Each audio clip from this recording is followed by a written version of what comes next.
ఈరోజు మూడో రోజుకు చేరుకున్న మహా అన్నదాన కార్యక్రమానికి ఎంతో ఘన విజయంగా మన పేద ప్రజల ఆశాజ్యోతి కొత్తగూడెంలోని పేరు ప్రతిష్టలు పొందిన డాక్టర్ నాగరాజు గారి చేతుల మీదుగా మహా అన్నదాన కార్యక్రమము స్టార్ట్ చేశాము.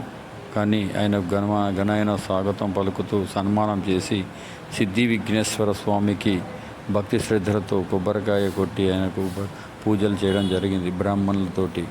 అలాగే తనంతరం ఎంతో ప్రజలందరికీ కూడా వడ్డించి ఎంతో వైభవంగా చాలా ప్రజలందరూ కూడా సంతోషపడి వాళ్ళ కష్ట సుఖాలు కూడా తెలుసుకుని వారిని అందరినీ కూడా ఉంటే సార్ మీ చేతుల మీదుగా మేము తింటున్నాం చాలా సంతోషంగా అని ప్రజలందరూ కూడా ఎంతో సంతోషంగా ఎంతో వారి ఆనందాన్ని తట్టుకోలేకపోతే చాలా డాక్టర్ నాగరాజు గారు సంతోషపడ్డారు.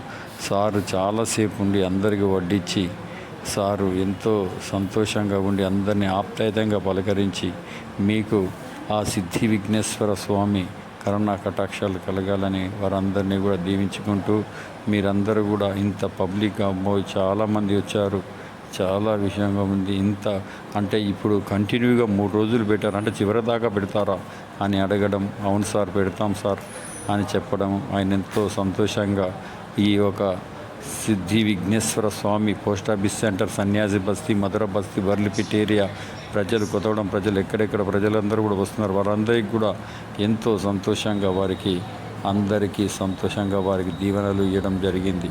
ఈ యొక్క కార్యక్రమమును చేపట్టిన ఒక మన కమిటీ వారు, పీరీల కమిటీ వారు అందరూ కూడా చాలా సంతోషపడ్డారు, ఎంతో వైభవంగా ఉన్నారు.